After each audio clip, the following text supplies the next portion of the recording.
Ladies and gentlemen, please take your seats, for the Bald Explorer live cam show is about to begin.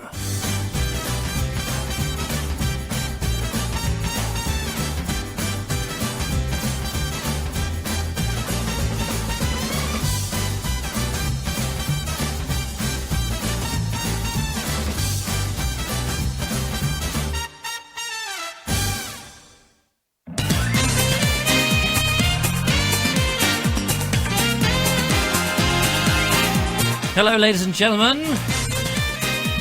It's the Bald Explorer here in Worthing in West Sussex.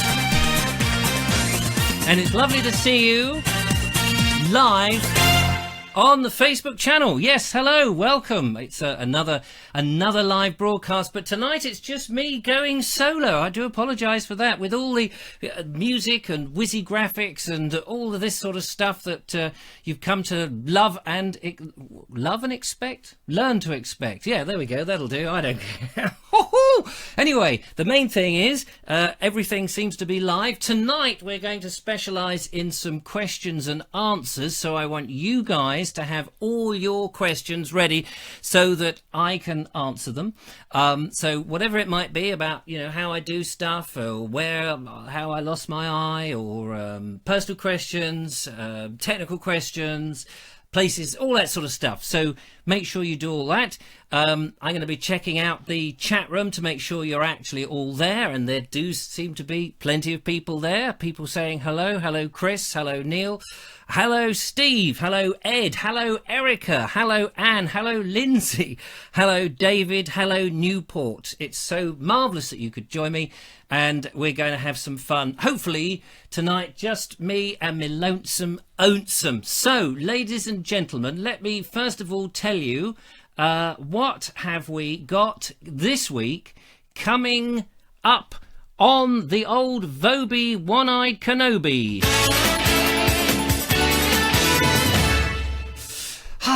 You see, it's quite technical now, isn't it? We're getting a bit technical, but the trouble is I'm concentrating on the little machine that chucks out the music, the sound desk over there that does the levels, and then the mixing desk here. It's a one-man show, so things may go a bit wrong. I may forget to put up the camera at the right moment, but you never know. So let me first of all, before I tell you what we've got coming up in the videos, actually what I meant to say was, who wrote this damn bloody rubbish? What have we got in the show today? I'm going to tell you. In the show we've got a snippet. We have a snippet. You see, we haven't seen Martin Snow for a while, have we? He's disappeared off the face of. Well, that's not because he's out of the picture or anything like that. He's been very busy, and I've been very busy. We both sort of crossed channels, and we've not interfered with one another, so maybe that's a good thing. Anyway, I thought I'd get a snippet from the theatre show and show that. So we've got a bit of Martin Snow when he makes his first appearance. So be prepared to dazzle your eyes or hide your eyes. We've also got Ed Warren. I've been out with Ed Warren recently up onto Black Downhill, and he's reciting poetry. Yes. Now, you may have already seen it. Those of you in the Bald Explorer group, you may have seen the clip. I've already posted it, but we'll shove it up again just for good measure. I really just want to see if this technical stuff works. That's the key thing. Also, we got some pictures to show you of where I've been. My microphone, you know, the microphone I was telling you about is broken, and I was like, oh, woe is me, what will I do? My new microphone has arrived, and I'm going to show you that. I'm also going to show you what's in the box. Bald Explorer. Well, there's a whole load of stuff in that box, which I will demonstrate how we make the videos for your delectation. We've got questions and answers, hopefully, from all you lovely people, and also I'm going to tell you how to become a patron, because I'm sure some of you are thinking, we'd love to support this bald idiot as he ponders across the UK, or certainly in Sussex and Shropshire, and sometimes in Hampshire, and maybe in Surrey, and get him further afield. That would be a good thing. So we're going to do all of that in the thing. But first, keep all the comments coming, because I'm going to come and have a look at those in a second. But first of all, let me tell you about some of the places we've been to. Now, to end the Nick Tan stuff, we've had a whole load of Nick Tan videos where I've been out with Nick, and Nick's been very kindly leading me around and telling me all sorts of stuff about Hampshire, up on St Catherine's Hill, and then at the Hospital of St Cross. That went out today. If you're a patron, of course, you had it beforehand, and if you're a patron, you'll get, hopefully, I think tomorrow, you should get the last of the Nick Tans, which will go out on Monday for the rest of everybody, which is where we go to Winnell Moor. Winnell Moor, or Moors, I think it is, plural. Winnell Moors is a wetland, and go on to a nature reserve. Now, I've not really done much in the way of nature. Where, madam, going to go down there and see a bit of nature, I am. That's what I'm going to do. So I'm going to get my little microphone and poke it at some lesser spotted toads and some flutterbys and all that sort of stuff. We do that on the Monday show. So that's one of the places. I also took advantage. You know how we've had these days where it's rotten one day and then it's blazing sun the next. I mean, it's just, is it February? I don't know whether we're in spring or not, but whatever it is, I've taken advantage. I've seen the sun and I've got out there in the old car, driven to some part of well, Sussex. I nearly said the UK, but that would be a lie. Well, it is in the UK, obviously, but it's, I mean, you know, it's not very far, is it? No. So I've gone to some place, and one of the places I went to was Wisborough Green. So we're just going to have a quick look at that. Well, we will do. I get the right thing on the what's it. There we go. That's a bit better. This is Wisborough Green. I've just got some still photographs because whenever I go round, I always take some still photographs of the place. This is the actual. I think this is the Millennium. Well, I lied about that because I thought it was the Millennium signage that every little village was having put up, but I think this is actually before that. Anyway, Wisborough Green's in West Sussex, a delightful, lovely little place. I've got some more pictures than just that. You'll be pleased to know. Here's a picture of a pub.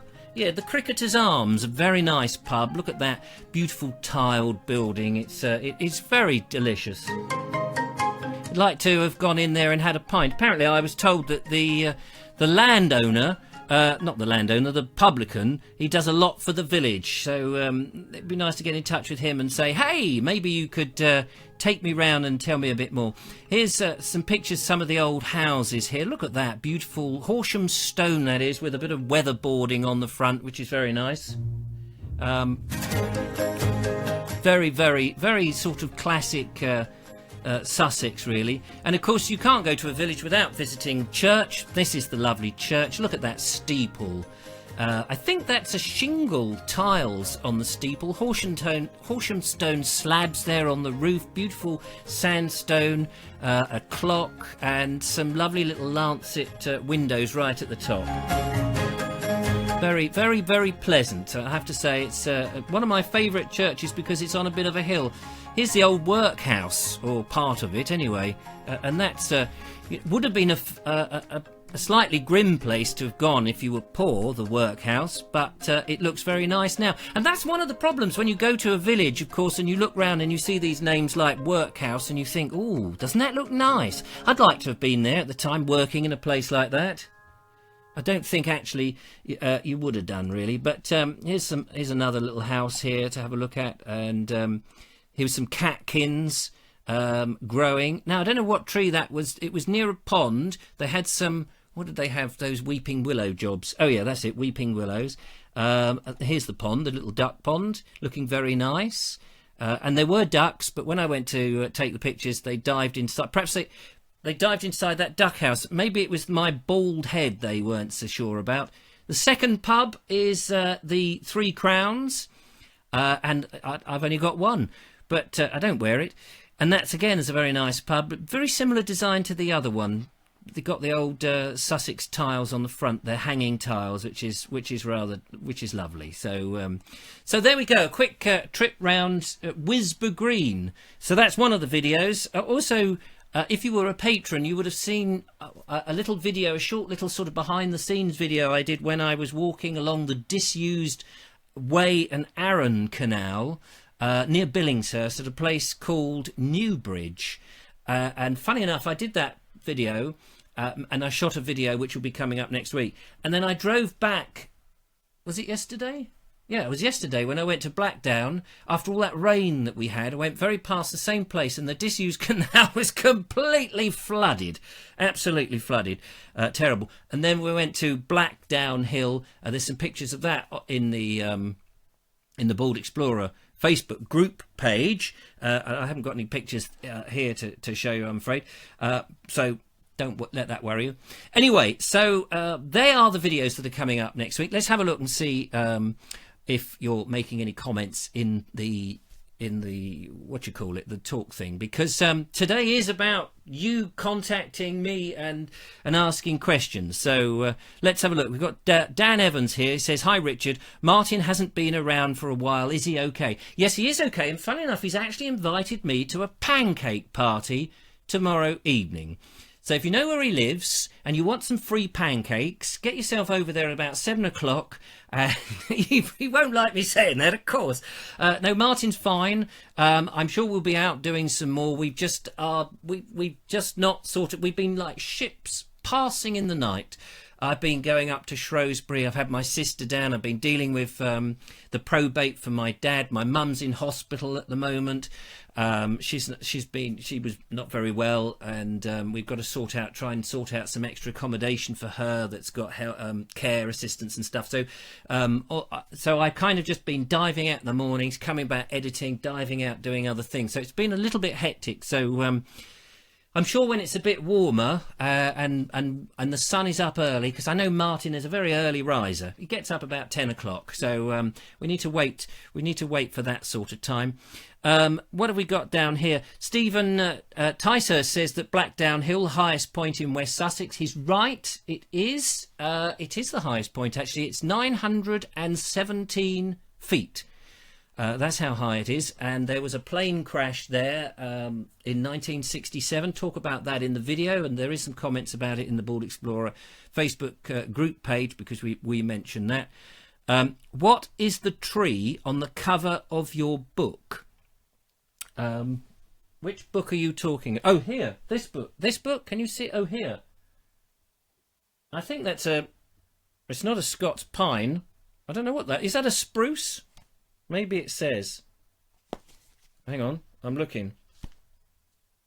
Do you know they print it? You see, this is the Observer book of trees, fully illustrated in colour and black and white. 106 species described, but what they haven't told you is the one on the cover and what that is. So I'd have to go through page after page to have a look to see what the blooming thing is. But I don't know. It's the larch. Talk to Monty Python, they'll know. And now, the larch. That teaches me to put a book up there so that someone would ask a cheeky question. But it's a good question. Anyway, if you wasn't working in media, what job would you like to do? Well, having recently buried my dad and realised what kind of money they make for basically transporting bodies from one place to another and storing them in a fridge, if it's purely for money, I think the funeral business is one. I found out the other day that it's perfect. You can perfectly, and it's legally okay to turn up and take a body from the hospital if they've died in hospital and shove them in the back of your car. I mean, you know, in a body bag. I don't think you can have them uncovered. I think you've got to have them in some sort of casket or some bag or some such thing. So, but that is a very good question. What else would I do? I don't know. I've been a printer. I've worked in... Oh, I can't remember what it was. It was a sort of boots-like thing, like chemist, you know, one of those sort of chemistry shops that sells bits and pieces. I worked in Marks and Spencer's. I worked in Marks and Spencer's when I was in my 20s. In Worthing, and after about a month or two, 3 months I think I was there, I was asked to leave, and I said, oh, why? They said, you're being too nice to the customers. Honest truth, I was being too nice to the customers. And so I said, instead of sacking me, why don't you transfer me, because I was actually going to go to London to do some mime training. And I was going to go to London, and I did go to London, and they said, all right, we'll transfer you to Oxford Circus, which was one of the busiest Marks and Spencers in the country. Oxford Circus at Christmas time. Yeah, I fell right into that one, didn't I? Hey ho, never mind. Anyway, we'll come back to some more of those questions. Cedar Tree, says Graham MC. Thank you very much. There we go. I don't know. You see, you'll soon learn that I know very little, and I rely on you lovely people to get me through it. So we were talking about Martin Snow just now, weren't we? Martin Snow, and let's have a little find out what Martin Snow is like when he's on the stage. This is an excerpt from the stage show that we did, and we have got it on video. I'm still editing it because it's like a long show with lots of stuff. There's 3 cameras, you see. We managed to get 3 cameras. Anyway, have a look. This is Martin Snow making a dramatic entrance. Ladies and gentlemen, please put your hands together for Martin Snow!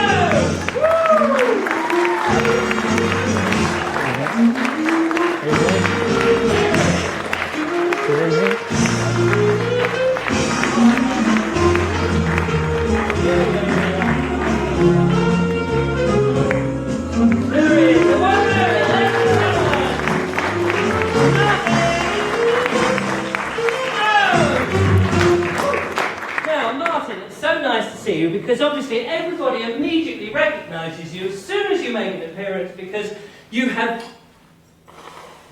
Wait a minute.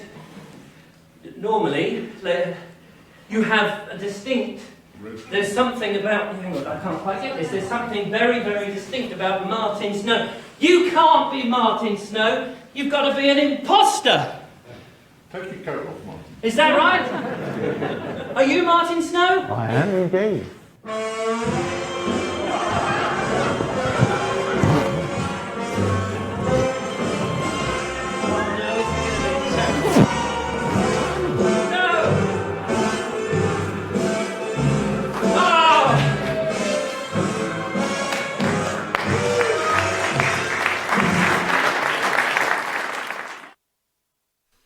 So there you go. What about that? He is he's a star. So right, let's get on to some business then. Before we get to the questions, I want to tell you this is the microphone that when I go out filming and I have somebody with me, this is the microphone that I used to use. It's called a flash mic. And it's called flash because it used to record straight onto a flash card. It has built in a little recorder here. And what you do is you can open this up like that, open that up like this, and the batteries sit very nicely in there, which is all very good. Just a couple of AAs. It slots together like this. There's a sponge that sits on the top. You'll have seen me. Let me have a little rummage in my special box here. That goes on there, and I can do all this. Well, unfortunately, it's died. I've had it for 10 years. It was £700 when I bought it. It was, it was an industry bit of kit, rugged, and I believe that inside here, the actual the head with the microphone bit, which when you look at that, you think it's just like an ink blot thing. Very sensitive. I believe that's made by Sennheiser. And now Sennheiser is an industry standard company that make stuff for the BBC. Well, not stuff for the BBC, but for the broadcast industry. So the BBC and all the other broadcasters and American TVs and stuff. Sennheiser, obviously, I think that's German or Swiss or some. I think it's German. Sennheiser. Anyway, bloody good machines. Bloody very good. The company that made these specifically, HHB, have gone out of business. Or if they are in business, they no longer make these. They've stopped making these. And I did break it once. I dropped it from some height and it stopped working. And I had it repaired, and it cost £200 to have it repaired. But they're not there to repair it. And it's only this bit that doesn't work. The microphone bit's fine. But it's a sad thing that it no longer works. So I have had to send off for something else. I've got a new microphone, and my new microphone from Sennheiser has arrived, ladies and gentlemen. It comes in this very swish box, which is very nice and very, very... It's good, isn't it? And of course, if you're not a microphone fan, this is going to be pretty meaningless to you. And for the sake of argument, it's a similar sort of thing. And here it is, Sennheiser MD46, I think that is. Now, it doesn't have a built-in recorder, unlike the other one. I'll show you comparisons of the two. It's a little bit taller, as you can see.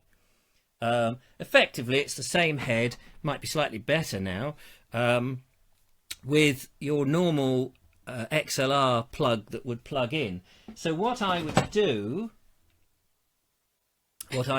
do for temporarily is plug in an XLR like this, and this goes to the other end, goes to a recorder, and of course I can still put my foam on, and it's all great.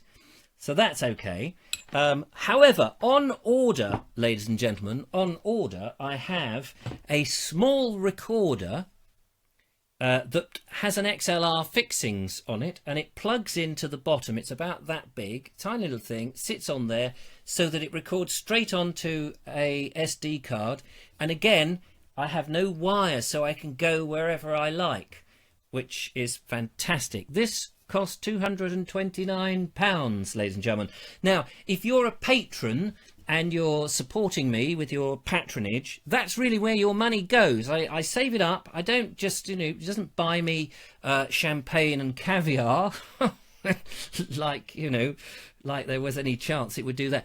But it goes towards these sort of things because they're quite expensive when they go wrong. Most of it goes on petrol, I have to say, to go to the places, because obviously it costs an arm and a leg. So that's my new microphone, which is fantastic, and you've heard me talk about it, and I thought I'd show it you. I'm going to show you the rest of the equipment actually that I use. Let me just put that down here out of the way, where I can step on it when I finish the show and go, oh God, what an idiot I've been. But first, let's just see what's going on in the chat room, shall we? So Newport Shatwick says he's very good. Actually, I'm getting red-faced again. It's the heat. I've got this lovely little Calagas heater in here, but I'm glowing.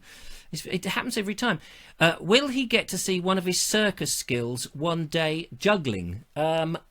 You will get to see it in the theatre show. We recorded a bit there. Maybe I'll put that on at some point. John Turner has joined. Hello, John. Thank you very much for coming along. It's very nice to see you. Appreciate you coming. Everybody was waiting for you. We've all been twiddling our thumbs and wiggling our noses, which is not an easy thing to do because it takes a bit of concentration. But there you are. That's what we do. And Steve Pilford says, this is the bit I've been waiting for, microphones. Let's get on to the more microphones then. Steve, was it Steve? Yes, Steve. Brilliant. So that was that microphone. So let me go through the equipment then that I use. Okay. So first of all, it starts with the camera. Now imagine you're expecting some marvelous camera, but actually this is just a little GoPro. This is the GoPro 5, which is, I believe they've come out with a 6. But this is all it is. It's a tiny little camera. But what you can get, because I have trouble with flare. You wouldn't believe it, flare shines off my head. This is a very tiny sun. What do you call it? It's not a matte box. It's a lens. It's not a lens cap. What do you call a sodding thing? It's a sort of sunshade, isn't it? It's there's somebody will think of it. Somebody will tell me. This has been made by and printed by 3D printing. Martin Snow, give him his credit. Martin Snow discovered these. I can't remember what they were, about £7. And the idea is it slips onto the GoPro like that, so that because the GoPro is a very wide angle, this can't be very big because it's taking in quite a wide angle. Even though I just shoot on what's called linear, it stops some of the lens, the sunlight going onto the lens and getting that flare, but it doesn't do a great job because the lens is so wide, and any time it catches just the slight of it, it sort of, the light seems to bounce off the flat surface of the lens and gives it this sort of very amateurish flare. I can't do anything about that because the actual thing is sitting in a gimbal. Now you may say to yourself, what the hell is a gimbal, Mr. Vobes? Well, I'll tell you, this is a gimbal. Don't ask me to pronounce the name because it's almost impossible, but this is one of, and there are many, many gimbals out there now. This gimbal is actually designed for a mobile phone so that you can put your phone in it. But I put my GoPro in. Now, there are two ways of putting the GoPro in. You can clip the GoPro in like this, and you can turn it round so that it operates like that. I don't like to do that because actually I think that puts too much strain on the little motors. So what I have done, at great expense on this, but I do like this little gadget, it works so well, I use this. I had to contact a water company and get them to manufacture, just for me, a green spacer. And it was so popular with them, they thought they could use them on their bottles. Amazing. Who would have thought, eh? So what I do, and I'll do this live, when I turn up on location, I've got my little gimbal here. It is a fiddle. I have to say, it's not easy. It's a little fiddle because you need 3 motors to hold the camera steady. So I fix, you'll see in a minute, I'll get that approximately there. I get the camera on this thing like that. So it's a little bit of a fiddle. So you've got one motor that does this axis. You've got another motor at the back here that does this axis. And then another motor that does that axis. And when it's all put together, you turn the thing on. Here we go. It's there. So when I'm filming, I'm holding it like this. I've learnt now what height to have it so that I'm at maximum height, and I can walk along, talk to myself, etc. I can turn the camera around, which I do all the time.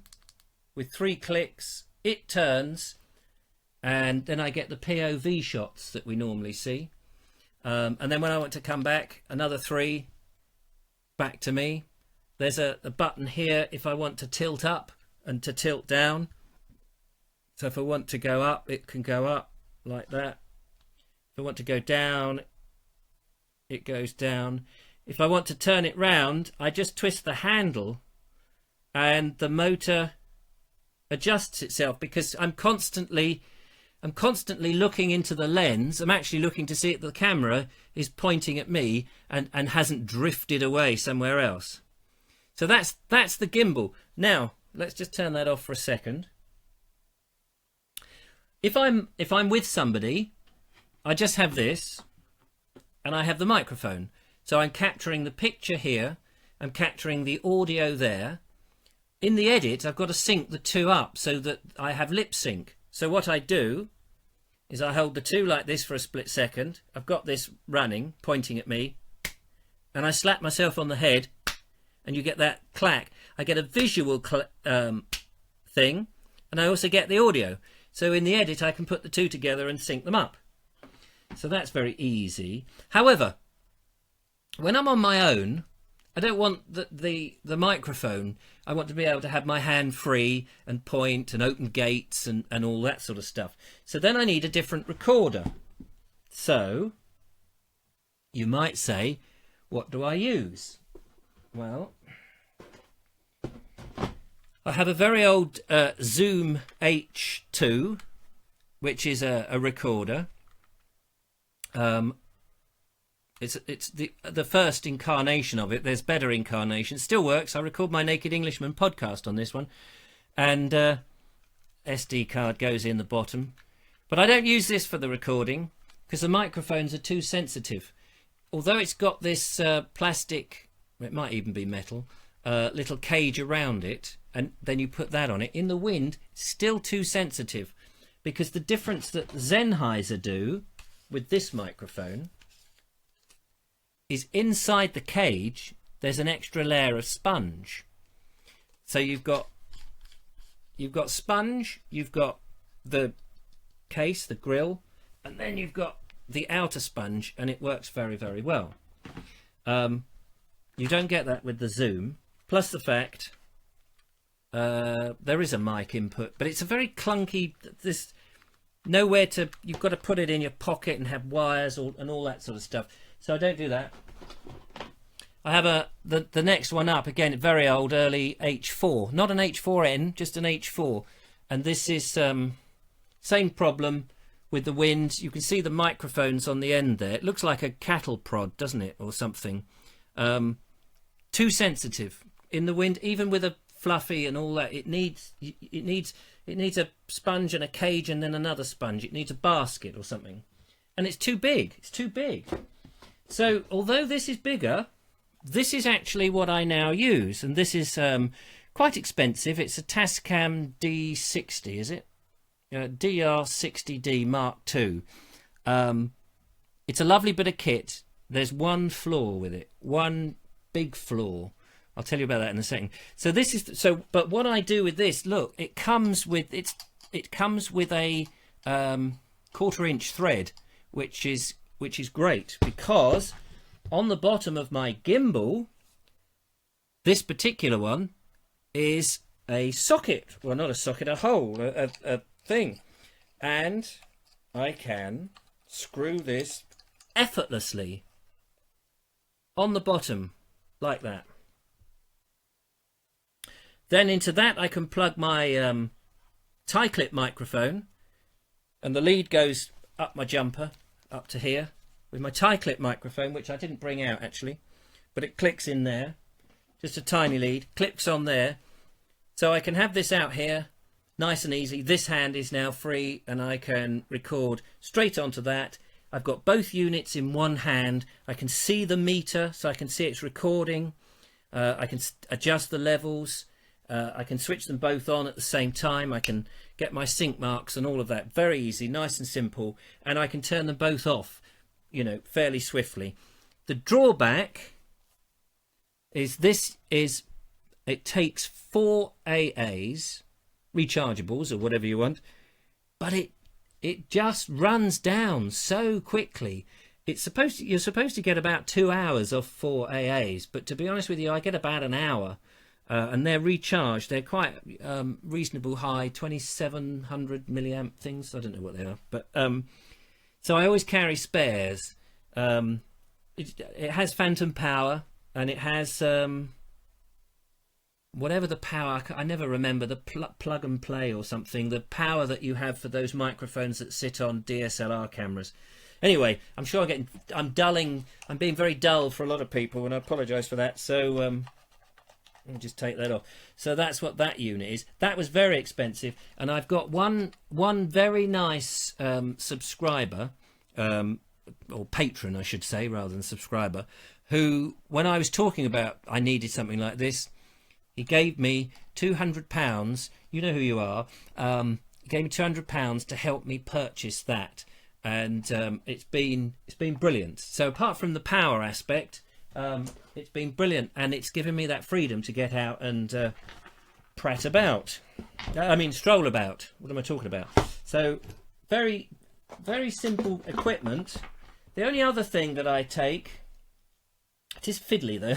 It's very fiddly. The only other thing that I take with me, he says, panicking to get that back in the box. Here we go. Shove that in. I hope I'm still broadcasting because I've been talking. I haven't looked to see if anybody's alive out there. The only other thing I have is my stills camera. This is quite an old Fujifilm stills camera, which has a zoom lens on it.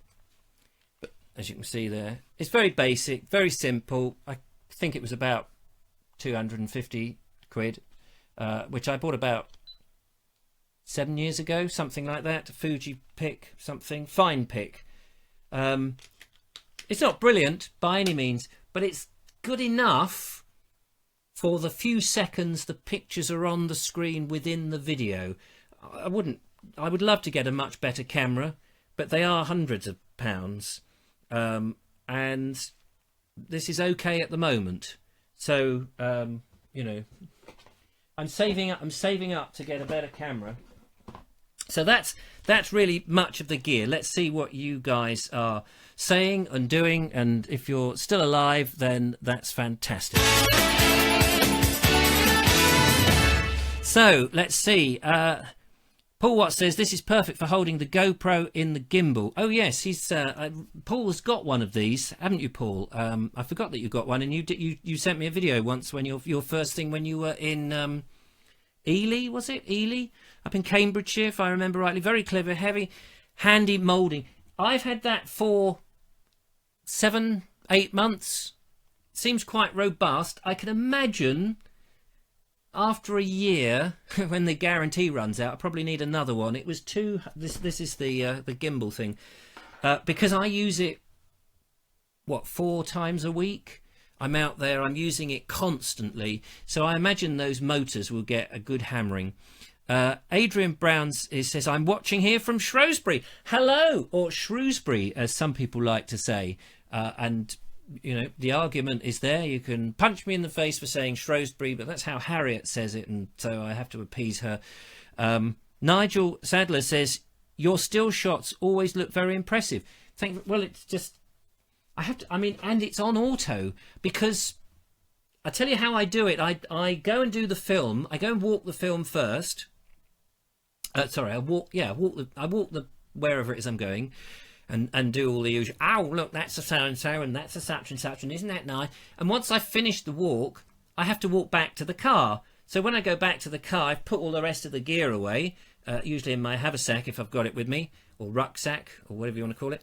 And then I take the stills on the way back, hoping the weather hasn't changed. Sometimes it does, and so that, because to do it as you go is it's too much to carry, and it's not to have in your hands, too much to have in your hands, and too much, you know, you're losing the thread of what the walk is. Because also I'm editing the walk in my head. I'm thinking, yeah, this shot there, this shot there, this shot there, I'll get a shot of that, so when I come back I can not have to worry about that. Of course I put it all together in the edit at home, but that's a different thing. Paul says yes, he did have one and he did do that. Dave Baker says, very nice, Richard. I like your mixing desk. Nice studio you've got. Yes, it's the mixing desk is an Allen and Heath. It was very expensive. I used to use it for the Vobes show, which we might get onto a little bit later on. It's 24 channels. It's a big bugger. I've had that. I had one before that, which I had for about 6 or 7 years, and then it died, unfortunately, because Eric was using it.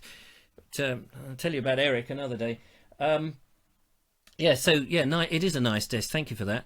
Would you talk about the editing software you use, please? Says John Turner. Of course, the editing software that I used to use, and I used to absolutely love, is something called Edius.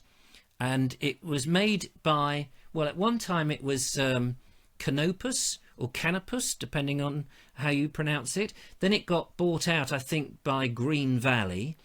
And I got up to Edius 6, and I loved it because you could throw anything at it and it would edit it. Didn't matter. It just seemed to work the codecs out. You didn't have to be forever finding a codec and doing that. And I loved it. It was easy. It did it all in real time. There was no rendering required. It just worked, even with low-level PCs. But my Edius 6, the cheeky buggers, wouldn't work when I upgraded to Windows 10. And it was pretty old. And the new Edius was Edius 8 then. I don't know what it is now. So I was rummaging around thinking, what the hell can I use? And somebody suggested try this, and it's a software by Blackmagic, who make cameras, and they've been doing grading, film grading, digital grading, the colours that you see in feature films and stuff for years. And they had a software which they adapted to video editing, and that's called DaVinci Resolve, and they give it away free with limited functions, but most of those functions are perfectly adequate for what I use. So I haven't even as yet purchased the full version, which is only a couple of £100. So I use the free version. It's up to version 14 at the moment. It is it's there's things I don't like about it because I used a different program for ages. But I've now got so used to using it because I'm using it every day to edit stuff. Although my edits are pretty basic, really. It's just assemble editing and, you know, not a huge amount of complicated edits, really. But when you get into grading, it's very good. Green screen and that sort of stuff, very good. I have niggles with trying to render the stuff off to get rid of artifacts and blotchiness sometimes in low-level stuff. But, you know, most people don't even notice it, I've discovered. Where I'm sort of going, oh, that looks dreadful. Most people don't seem to care. So they would if they were clients, but it's different when it goes up on YouTube and stuff, and it's sort of free. So, you know, that's basically what I do with that. So, yeah, DaVinci Resolve, have a hunt for that. Download, it's free. Give it a try, see what you think. Be interested in your thoughts. What else have we got down here? Thought it was an A&H. There you go, Alan and Heath. I think Alan and Heath have been going since the year dot, haven't they? I think they had valves. I think they go back to valves. I don't know. Would you do a walk around Chailey, please? Says Serena. Yes, I am. I'm constantly. Excuse me, just for a second. I'm constantly trying to find some places to go, and not so much find them, but you know what it's like. You sort of go, well, where shall I go? Inspiration and suggestions are very worthwhile, and also if somebody said, please will you go somewhere, it gives me a bit of extra impetus to go, yeah, that's a good idea. And I can always start the video by saying, oh, a listener or a viewer, I constantly make that mistake. I call everybody listeners because I've been doing podcasting for so long, but a viewer asked me to go to Chailey, and you know, it's a great intro, and you can then go round and try and find stuff out. But what is even better is if you can persuade that person who says you should come to wherever to take you around, because I want to try and get more people involved taking me around, because I don't know very much really, and you have to do the research, but I constantly make mistakes, and it's so much easier if you've got somebody who can take you there and I can ask them a question. They may or may not know the answer, it doesn't really matter, but they can tell me what their town, village feels like, what they get from it, and the favourite place. They'll know stuff that I couldn't possibly know, and so that's really good. So Serena, if you were to take me around Chailey, if that's where you live, that would be even better. So to give you an example of that, the other day went up onto Blackdown with a chap called Ed Warren. Now, I'd done some videos with Ed Warren because he lives in a place called North Chapel. Very lovely village. I've driven past it many times on the 283 from Petworth to Godalming. Well, on the way to Godalming. What's the place beginning with M? Milford. On the way up to Milford, you get on the A3 and then you're onto Godalming and Guildford and all around there. You pass it, you go past the red tractor outside a pub and you think, oh, that's a nice place, never stopped. Went to North Chapel, very lovely place, very rural, very nice. Met with Ed, he took me round, we made a video, check it out, it's on the in the archive. And then yesterday, went back again. Those of you who are Bald Explorer aficionados who've got into the Bald Explorer group have probably already, excuse me, my dinner's repeating on me, have already seen it. But we went up onto the hill where Alfred Lord Tennyson used to come down in the summer and write his poems and stuff. And Ed, he said, Richard, I'm desperate to recite poetry on the top of Blackdown Hill. And I said, well, I don't know that it's really, appropriate in my show. No, Richard, I'm going to recite poetry. He was very adamant. He would have pushed me off the hill if I hadn't let him. So let's have a little listen to it now. Ed's going to quote Lord Tennyson now. Because I want to be Lord Tennyson. You came and looked and loved the view, long known and loved by me. Green Sussex fading into blue with one grey glimpse of sea. Not much sea going on, Richard. No, one rare glimpse of sea. So there we are. all a bit of fun. So there we go. Right, let's get into some more of your fantastic questions.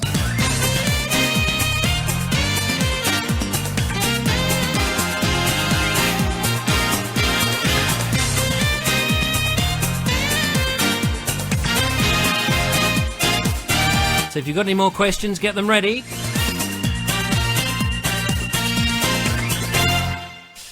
Yes, more of your questions. I mean, I know I've been already answering many of your questions, and that's what tonight's show's for. I didn't realise that we'd been on quite so long, but there we are. Just make sure the camera's still on. That's terrific. Malcolm Berry says, love your setup, Richard. Great equipment. Thank you, Malcolm. It's lovely to see your comments. There's some people who pop up almost every day, and it's so warming, I have to say. You know, you go and do the videos, and then you edit them up and you stick them up. And I am a performer. You may have noticed, and there's something you don't. If you're a performer that's used to people clapping and all of that, you can gauge how the audience are going, and that's so important. And when you put stuff up in the digital world and you make something and you put it onto the page, it's so different. You have to wait for people to let you know whether it was any good or not any good, and it's only by gauging the audience and you think, oh yes, I'm onto something here, or I'm not onto something, or that died a death, or that was good, what was good about that. So every now and again I see people like Malcolm pop up and say nice things, and it is very rewarding, let me say that. Anne is another one, actually. Anne Osborne, she says, could we see some woods with bluebells in the spring?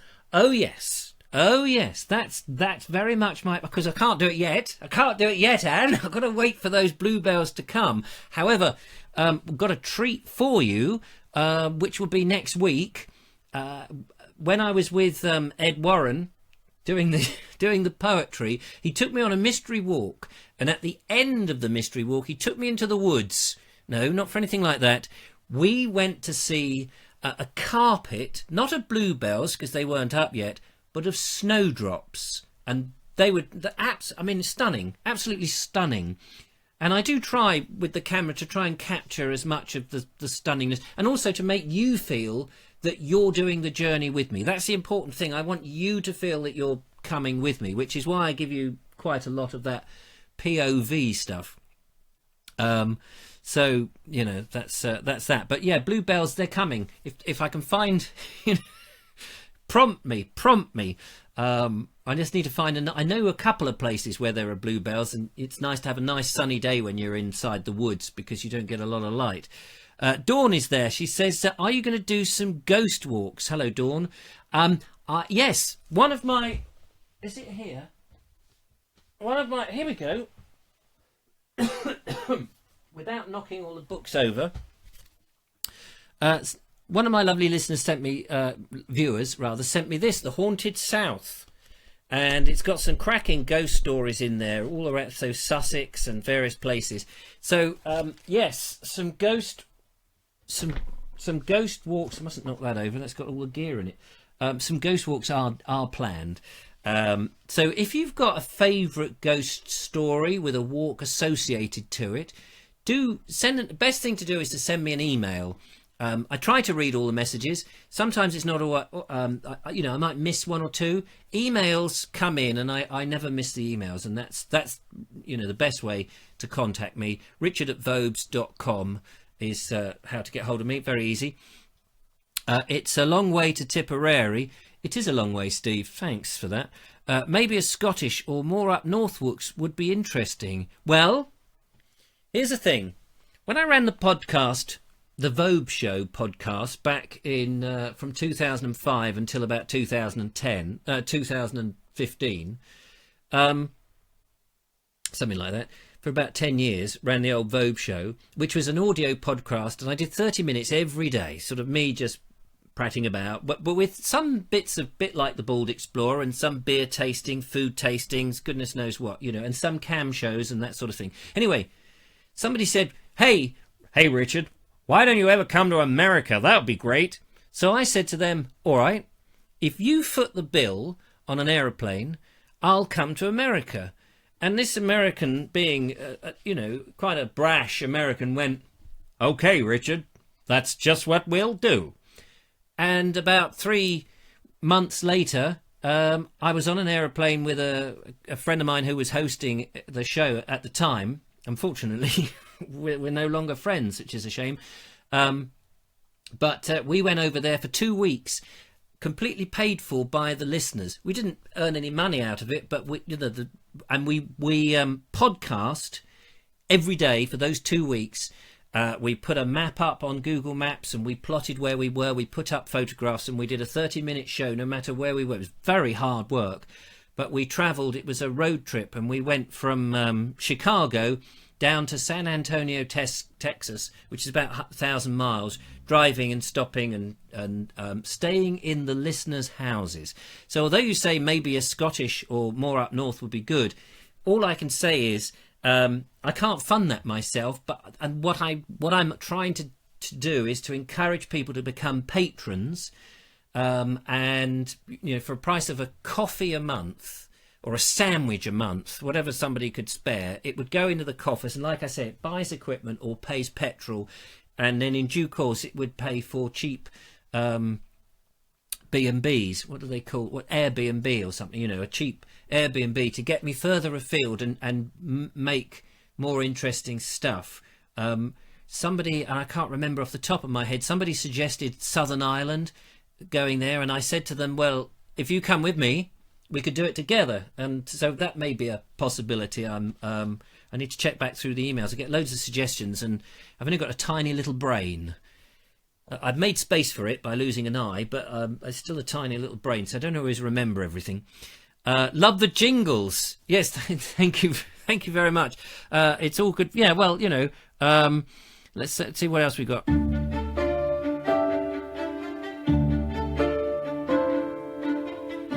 When we did the Vobes show, we had lots of those. I can't hear any of this when it goes out. In the old days, couple of DT100s. Remember, they are DTs, aren't they? DT100s, I'm sure that's what they're called. The proper studio mic headphone. I mean, they look ridiculous now. And occasionally you see podcasters putting up YouTube videos and they're sitting there like this talking to the audience as if they're the Cybermen. And you need to spray them silver. But now I can hear the stuff. So I can play in my...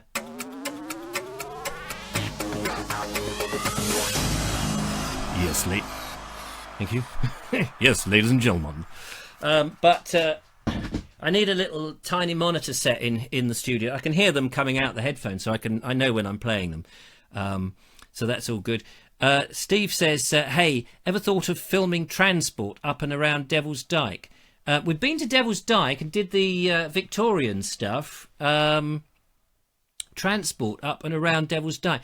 Well, I don't know much about. Is there still transport that goes up there? I'd be fascinated to know. Steve says, is it me or is that picture slightly wonky? It's very wonky. Could you walk the South Downs Way in sections, says Debbie Martin. Yes, I'd like to do that. I was talking to Ed Warren, who we saw doing the poetry. He did the South Downs Way, and I asked him, did you do it all in one go? And he said, no, I got someone to pick me up. And I thought, yeah, that's what you need. So I'd need someone to drop me off. I could do a section, record it, then get picked up, go home. Or you could do the whole 100 miles, and you've got to get down to somewhere to stay, charge up the batteries, offload the content, take a laptop. You really need somebody who's going to carry all the filming. Well, not so much. The filming equipment is small, but it would be better to... yes, you could definitely... I'd love to do it just sort of raw and just go and do the whole thing. It would take a bit of planning, but good suggestion. Evening from Cyprus, says Simon Bishop. What's the weather like in Cyprus? We've had a nice day here in Worthing. I've been editing most of the day and sorting out stuff for today's show, which I have to say is going on a bit longer than I anticipated. We'll finish in 5 minutes, ladies and gentlemen. That would have been an hour. I think that would be an hour too long for anybody. Dawn says she loved the podcast from old. Could you walk the South Down? It's slightly wonky. Not sure, says Ed Warren. My poetry reading is quite how Tennyson meant it to be, especially off a mobile phone. Well, at least you're reading the poems. The argument would be that better to be reading something than reading nothing. And you may have, for all you know, someone may see that little snippet and go dashing off to pick up the works of Alfred Lord Tennyson, which would be interesting. You never know. Steve Pickford said Behringer DT100. Is it Behringer? Is they a Behringer thing? Are they? I didn't know they were Behringer.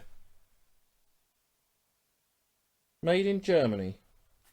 2 by 400 ohms. Look at that. I didn't know they were Behringer. I just knew them as DT. You'd see them in the 1970s, wouldn't you? People would have them on in the old radio studios. Fantastic. So comfortable. I mean, I know you look an idiot, but so comfortable. Loved them. I worked in a sound studio when I was about 18 and sort of picked up a lot of this sort of nonsense. Malcolm Berry says it's a nice feel to part of your walk and very informative. It's lovely to see places we've never had a chance to go. Thank you. Well, it's my pleasure. And now I'm finding I'm going to places that I've never been to before. So I'm thoroughly enjoying it. Time's flying by. Thank you, Nigel. It certainly is. Stephen says, going to live in sunny Spain, but it feels like I'm in your front room. Ain't technology amazing? Certainly is. Well, this is actually my back room, so... Technology is even more amazing. My parents did the South Downs walk with friends in sections at the weekends. They park one car at the finish, then go to the start. Oh, yeah, well, if you've got 2 people, that would be perfect. So that is a good one. Go camping, says Dawn. And John says, do you still have the Ariba puck? The Ariba puck in the old... I only used it really in the first Bald Explorer. Was never mine. It was a chap called Mr. Pegram's. I don't know if he's still got it. Lovely little thing. When I made the first one, the idea was to try and sell the concept to television and put it up. And I wanted to use the Ariba puck as the base for all of the Bald Explorers. So I would go trotting off. And actually, I used it in an earlier one. In a documentary before I made the Bald Explorer called History You Can Touch, and we went to Wiltshire and we looked at the round barrows and the long barrows and the West Kennet long barrow and that sort of thing, and then I sort of twisted it round to make it into a Bald Explorer episode when I was desperate for content. So there you go. Steve Pilford says Bayer. Oh, they're Bayer headphones, are they? Not Behringer. Or he's just saying Bayer because he fancies it. So look, ladies and gentlemen, we're probably coming up to the end. Yes, we are. I better end there now. Have I done everything? Questions and answers. How to become a patron. So yeah, let me just go back to the quick thing. Do if you can. If you feel so inclined, to become a patron of Vobes, you'll find it on the Bald Explorer page on the thing. Right at the top, there's a picture of me in the Ouse Valley Viaduct, or is it the Balcombe Viaduct, whatever the correct term is. The Ouse Valley, I think is the right term. And if you like the videos, I'm not trying to fleece anybody, but I'm putting so much time in this. I used to make... But somebody said... I've got a question here. When we did the theatre show, somebody said here, look... I don't know... You won't be able to read that. It says here... Have you got a proper job? Well, I kind of do have a proper job. I make corporate videos. But to be honest, since I've been doing all these walks, the corporate videos, I haven't been chasing work. I've been so busy trying to build up this... I think long term this has a future, doing the walks, exploring things. I'm learning as I go. I'm learning what people like, what people don't like, what works better. Obviously going to very popular and famous places gets the clicks, but there's so many of the famous places already done that it's nice to go to sort of... What I found is with Facebook particularly, local places people really like. You build up a bit of a local audience and... You're genuine, people can talk to me and I can talk to them, and it's a genuine connection, I feel, and it's really nice, and people have been very generous. So I don't get time, basically I don't get time to work, because you're out researching, you're out filming, you're out there, you're in editing. I'm trying to do the cam shows, and the last thing on my list, and I will go, is I'm thinking of bringing back the Vobes show, which is an audio. It is a mad, slightly crazy sort of show, and I would cam stream it, but it is audio, so I probably would have my DTs things, because there's lots of sound effects and there's that sort of thing. I'd probably not do it like this, where I'm presenting to you, but just have the camera up there, put it on YouTube, but also have it as an audio podcast, an MP3, so people could download it. I used to do it every day. I couldn't do that now, because my workload is so high with all of this, but once a week initially is what I'm thinking. I've just got to try and get my head round where the content is and where to place it for the audience, but that's the idea anyway. That is the idea. So ladies and gentlemen, on my screen I've frozen. I don't know whether that's true everywhere else, but I'm going to have to go now. My screen's frozen, so I don't know if you're still watching or whether it's died. So anyway, thank you so much. It's been lovely to spend this evening with you, talking and chatting. And I will catch you on the next walk. Do check it out. Check out the links on Facebook. And if you can be a patron, that would be absolutely superb. You also get my Naked Englishman, which is a daily podcast. Didn't mention that. You get a behind-the-scenes daily podcast of my life called The Naked Englishman. If anybody out there listens to The Naked Englishman and is a patron, just say what you think of that, or whether it's worth you getting that. That's 30, well, not 30 minutes. They're 30, 10, 15 minutes a day episodes. Anyway, gonna go. Thank you for watching, and I will talk to you soon. Till the next time, bye for now.